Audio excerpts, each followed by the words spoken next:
Hey, what's going on, everybody? I'm Lawrence, retired Linux engineer, full-time trader, 250K funded trader through TopStep.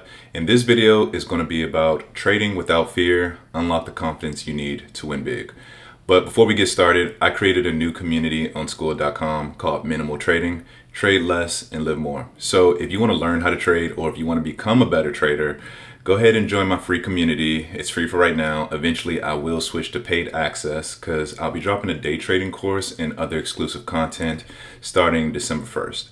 So go ahead and join now. Click on the link. I have other things to offer, such as consultation calls, the community, free value on my YouTube and Instagram, and I'll see you guys in there. So, trading without fear, unlock the confidence you need to win big. These are my handles on Instagram, Thread, Twitter, or X, whatever you want to call it. Feel free to follow me. I drop daily content there. Okay, first, let's go ahead and identify fear. So, fear is a natural response to a perceived threat or danger, designed to protect you by triggering fight, flight, or freeze reaction.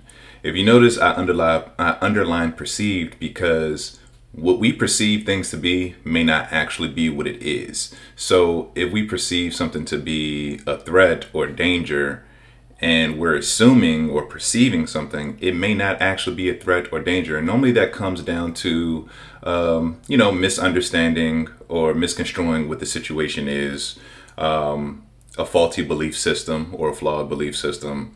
Those things can contribute to perceived fear, right?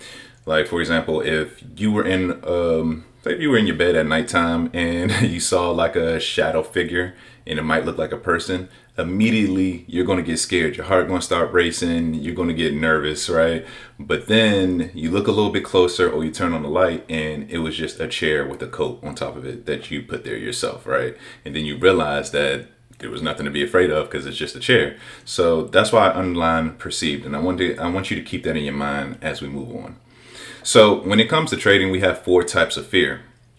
We have fear of loss, fear of being wrong, fear of failure, and fear of missing out. So the way that we deal with fear when it comes to trading, we have to pretty much redefine or reframe how we view fear, right? So what we'll do here is we'll identify what we are afraid of. Then we're going to talk about why we're afraid of this. And once we talk about why we're afraid of this, then we're going to figure out, as we explain, we start to figure out why our belief system or why we've perceived this thing to be a threat. And we'll start to figure out flaws in that, right? Like, why is it so flawed? We'll figure out the flaws in it. And then we reframe and redefine to correct those flaws. And after we reframe and redefine, we'll be like, oh, wow, there was nothing to be afraid of in the first place. And then we implement the new belief system or the new reframe or redefinition or the new definition, whatever, right? And we implement that. So that's how that process normally goes. So let's go ahead and identify the four types of fear. So fear of loss. You are experiencing fear of loss when you hesitate to enter trades, right? Like, you don't pull the trigger on valid setups, like you see the setup, but you're afraid to enter, and it may be due to loss. Like, you don't want to lose your hard-earned money that you worked all week or the past 2 weeks for. Another variant of fear of loss is closing trades too early. Fear of losing profit, right? So you may be in a trade and it's going in your favor, but maybe you've lost so much in the past that you don't want to give up this opportunity to actually lock in a win. Or maybe, you get excited because you're in profit and you want to make money. This is more money that you've made at your job, or whatever the case may be. Maybe it's just the fact that you're making money, right? And you close the trade before it even hits your profit target or your take profit, whatever your target is, right? And you end up leaving money on the table unnecessarily, like you got out of it for no reason. And then the last one is overmanaging trades, constant adjustments, often hurting the trade. Just like if you're working at a job and you have a boss that is just always down your fucking back, bro, like, you're not going to want to work there anymore. You're probably going to be less productive. You might even, if you're petty, you might even do some things that piss them off or make everything worse, right? So when you look at things like that, you can see how overmanaging trades can actually hurt the trade. Fear of being wrong. avoiding risk entirely, skipping trades altogether. When we trade, you have to understand that it's okay to be wrong and it's okay to lose, right? So that's the whole point of risk management and having a stop loss, so we can afford to be wrong. Once you over leverage and you use too much risk or go on full port or you take away your stop loss, you can incur losses that you literally cannot afford. Mentally, monetarily, emotionally, whatever the case. We have fear of failure. Revenge trading. Fear of failure drives emotional decisions to recover losses, right?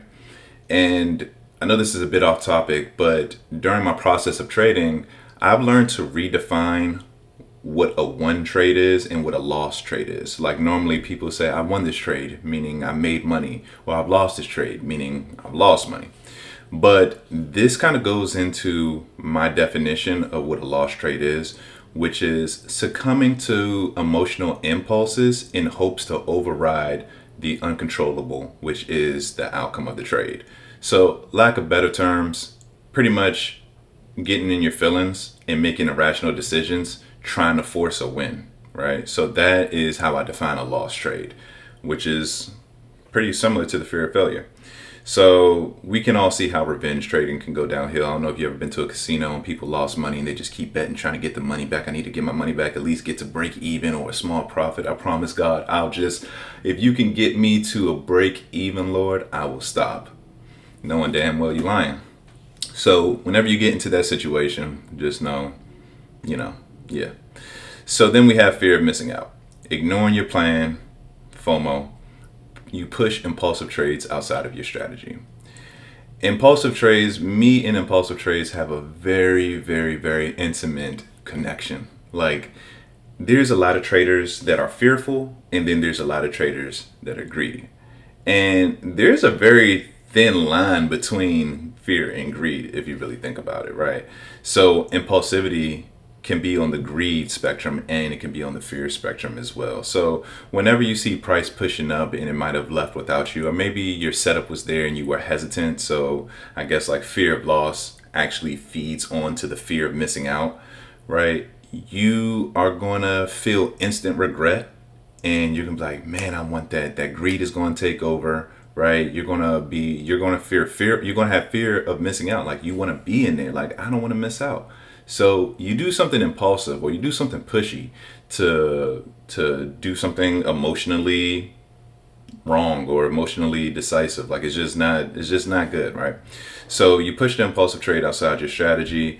Next thing you know, your risk to reward ratio is skewed. So if this does not turn into a winner, then you're going to face a big loss. Okay.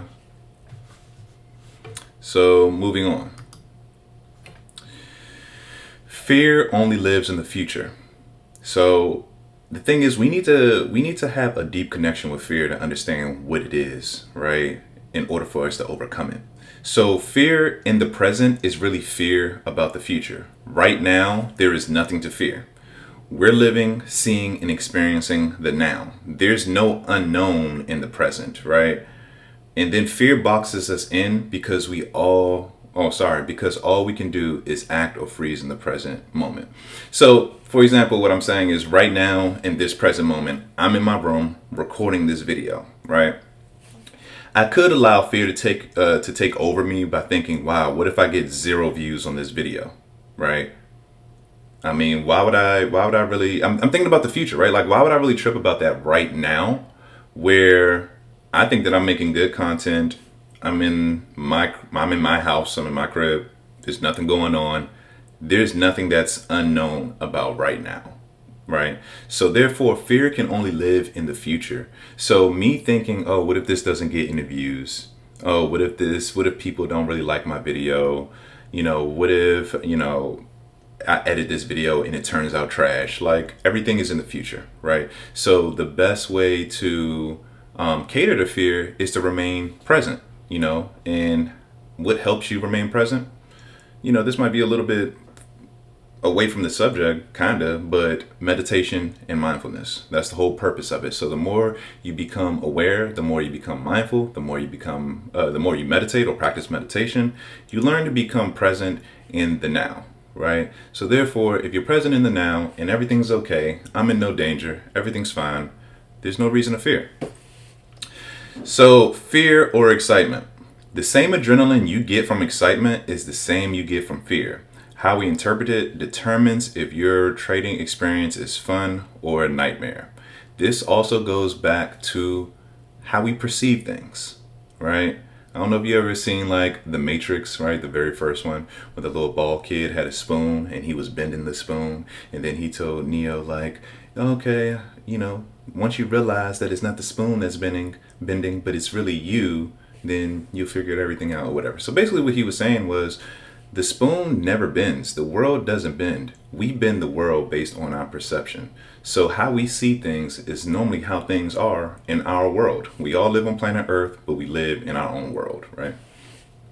So you got to figure out who you are as a person. So which one are you naturally? Are you somebody with a growth mindset and a winning attitude, going into market open, excited with the opportunity to make money and rather grow capital? Or are you naturally a person with a preservation mindset, right? You're overly cautious, scared going into market open, scared the possibility of losing money, and you would rather preserve what you have.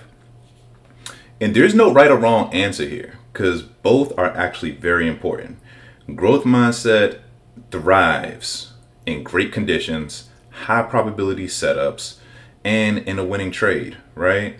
So if the market is pretty volatile, very clear, no choppy action, and then you have your high probability setup form, and it appears and it presents itself, and you're like, wow, like here's my opportunity, here's my shot, let me go ahead and go in, right? So you enter the trade, and then this turns out to be a winning trade, and you don't cut the loser short because you're not lacking fear. In your mind, you're like, wow, this trade is working in my favor, I'm gonna wait till it hit my target, I have no reason to get out right now. So that's where the growth mindset thrives. And then the preservation mindset, this is where it thrives as well, in choppy environments, unclear setup, and in a losing trade. So every day the market is going to give you a different version of itself.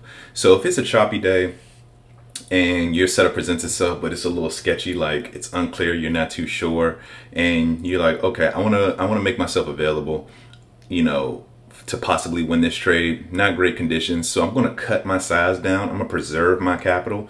That preservation mindset, I'm going to preserve my capital, cut my size down, and then I'm going to enter.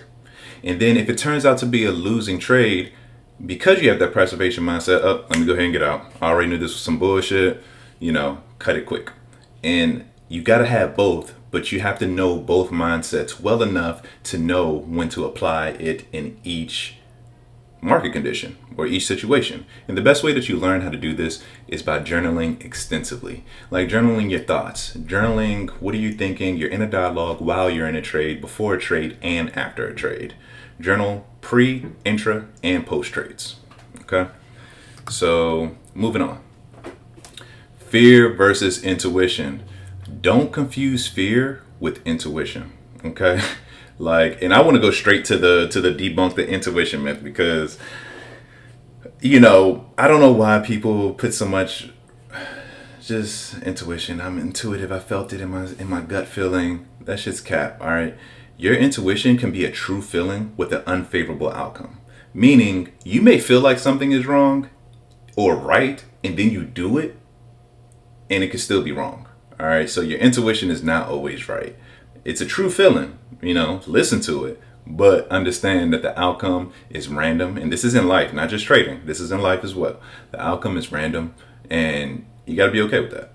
So don't confuse fear with intuition. This is a very easy thing to do when you're trading. So fear, and this is how you decipher the two. I'm gonna tell you the difference between the two.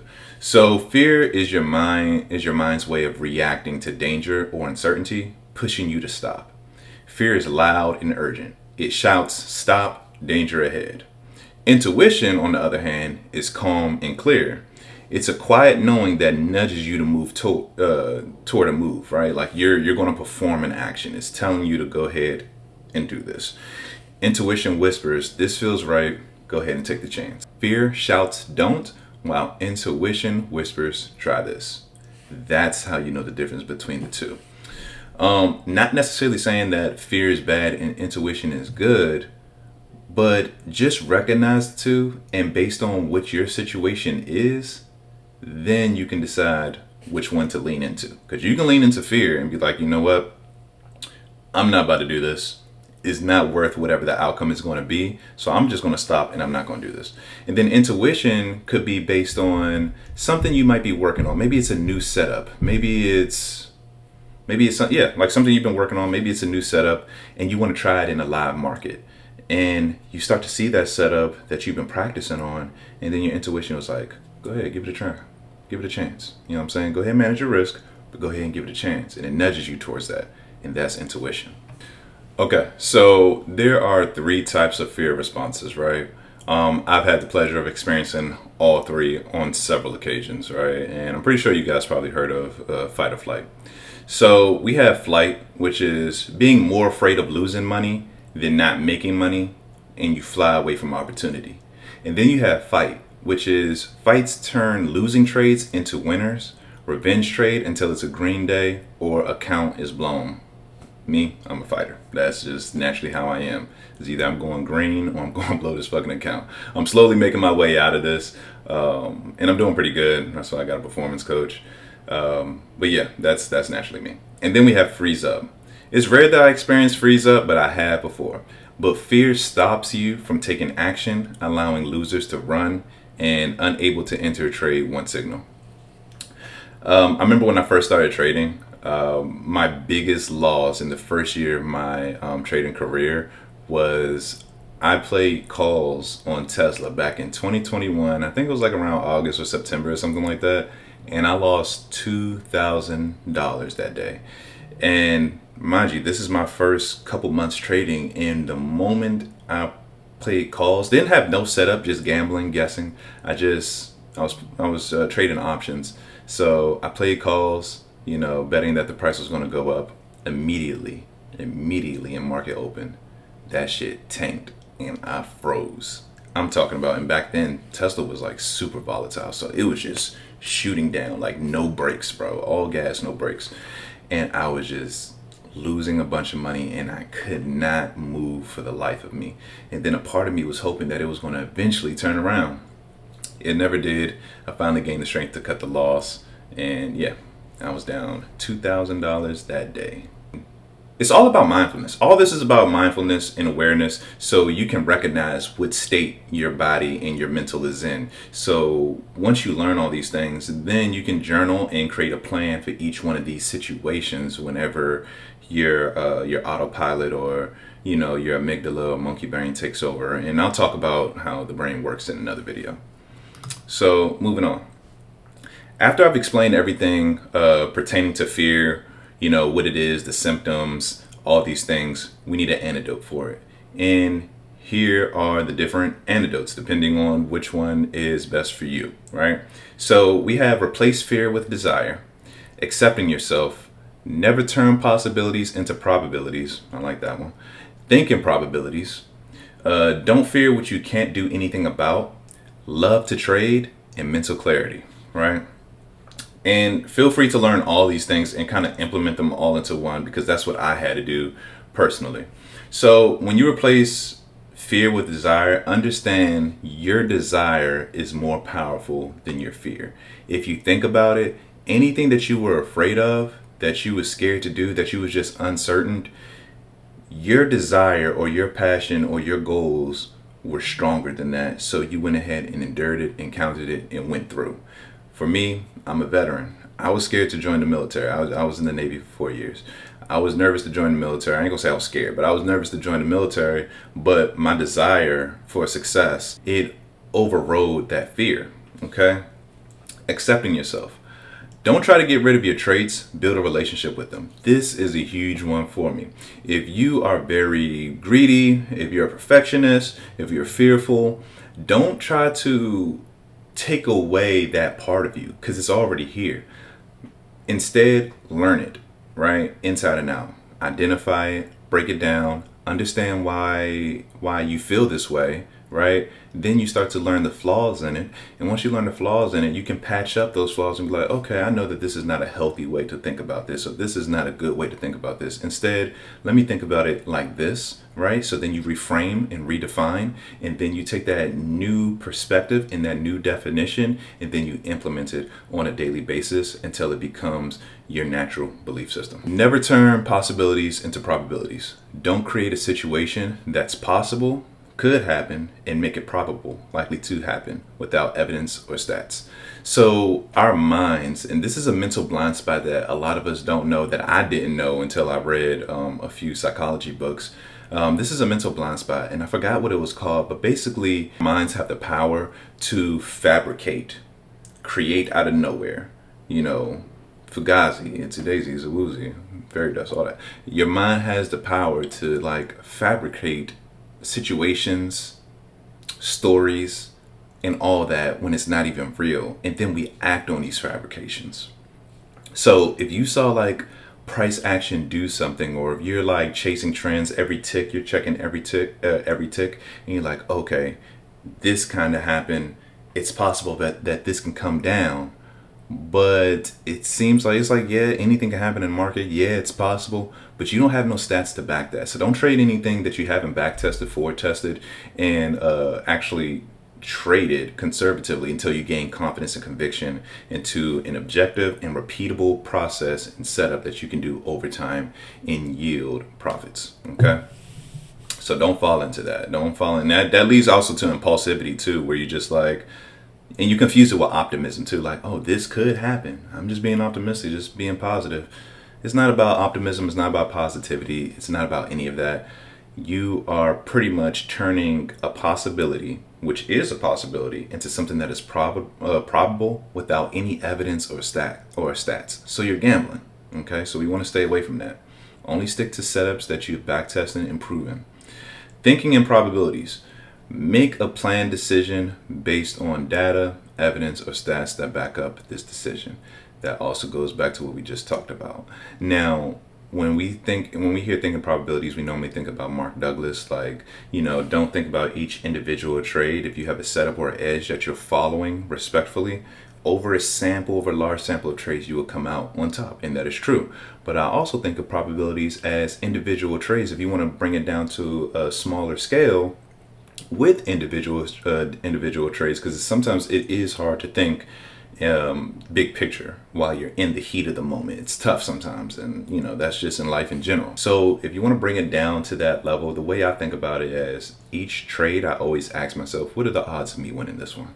What's the chances of me winning this?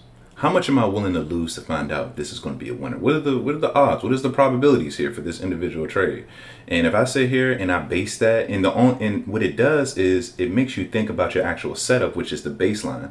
Because the only way that you can answer what are my odds of winning is if you actually have a setup or something that is profitable, right? So then you go back to you unconsciously or subconsciously go back to your setup and be like, this ain't really that probable. I ain't gonna do this. So ask yourself those questions. What are the odds of me winning this trade? What are the odds of this trade, turning out in my favor? How much am I willing to lose to figure out if this trade is going to work? Then we have don't fear what you can't do anything about. Worrying is pointless. If you make the right decisions most of the time, the outcome will be favorable over time. That's going back to thinking in probabilities, and that's going against never turn possibilities into probabilities. We cannot control the outcome, but because we always worry about the outcome and we worry about the money and whatever happens at the end of the trade, whatever exit that price has hit, that is what gives us fear, anxiety, perfectionism, greed, because we keep focusing about the outcome when we should be worried about the process. Earlier, I told you that I defined losing trades as, submitting to my emotional impulses to try to force the outcome of the trade in the way I would like the outcome to be, right? Like just getting into my feelings and forcing things so I can get what I want. That's toxic. Toxic as fuck, okay? Now, the way I define one trades is being competent and doing what I'm supposed to do with the controllables. And the controllables is only the things that I can take care of, which is my process and my setups. Did I choose the right, did I pick the right risk, right? Did I trade my setup? Did I get out when I was supposed to, whether it was a profit or a loss? If I did all of those things, then it's a one trade, because at the end of the day, over a series of days, of weeks, months, years, I'm going to win. Okay? And there's nothing I can do about outcomes. So if the outcomes are random and you're basing your feelings off something that's random that you can't control, that's going to lead to a lot of emotional trauma, mental turmoil, a lot of heartbreak, a lot of swinging in the air, punching the couches, and crying. Bankruptcy, emotional bankruptcy, monetary bankruptcy, and all that. Love to trade. Here's one. Love conquers fear. Love that. If you love to trade, then love to trade. Point blank. Don't be afraid of your passions or interests. Lean into them. Everything that you do that is not trading, any hobby that you have, the outcomes won't always be the greatest or favorable, bro. But you just have to love to trade. I think that when you love to trade, you genuinely love the process. Just like if you love to paint, yeah, you want a nice painting, but you love the process of doing it. So if you actually love to do something, the outcome it feels good. The outcome feels good, of course, but the process, you love the process as well. And that's why you love it, right? Just seeing yourself get better. Even when you fuck up and then the next try you improved on the fuck up and you got better, bro, that's satisfying. So just love to trade and lean into that. Like don't worry about the outcome. Just trade, you know? Mental clarity. Fear comes from ignorance. Journal what you're afraid of and what would have to happen in order to resolve that fear. The whole thing about trading is mental clarity. Why do you feel this way? What do you feel? Why do you feel this way? And as you explain why do you feel this way, you start to figure out the flaws in this. And once you figure out the flaws, you'll be like, okay, well, this is not healthy. So I think the right way to think about it is like this. So these are the actionable steps that I'm going to take, and these are the daily goals that I'm going to make to implement this correct way of thinking. When you have mental clarity and you truly know yourself, bro, you can do anything in this world. You can adapt anywhere. You can do anything. You'll just get better just off the strength. Okay? And that's all I got. So I hope this video helped you out. Trading without fear. Fear and greed are the two biggest things in trading that can really derail your trading and cause you to lose a lot of money. I've spent a lot of time with both sides, right? I've had both sides. There's a very thin line between the two. So if you want to like better your trading, or if you want to learn how to trade and maintain consistent profits, you have to learn these things. And if this video was helpful and you want to learn more, click the link in my bio. I set up consultation calls to help you out one-on-one. And I also have a new community that I created, Minimal Trading, Less Trading, More Living. And it's free for right now. I'm going to be dropping a course in there, Q&As, workshops, all of that. So if you're interested into that, just click the link in my bio. It's free for right now. I'm going to eventually turn it paid, so join as soon as possible. And I'll see you when I see you.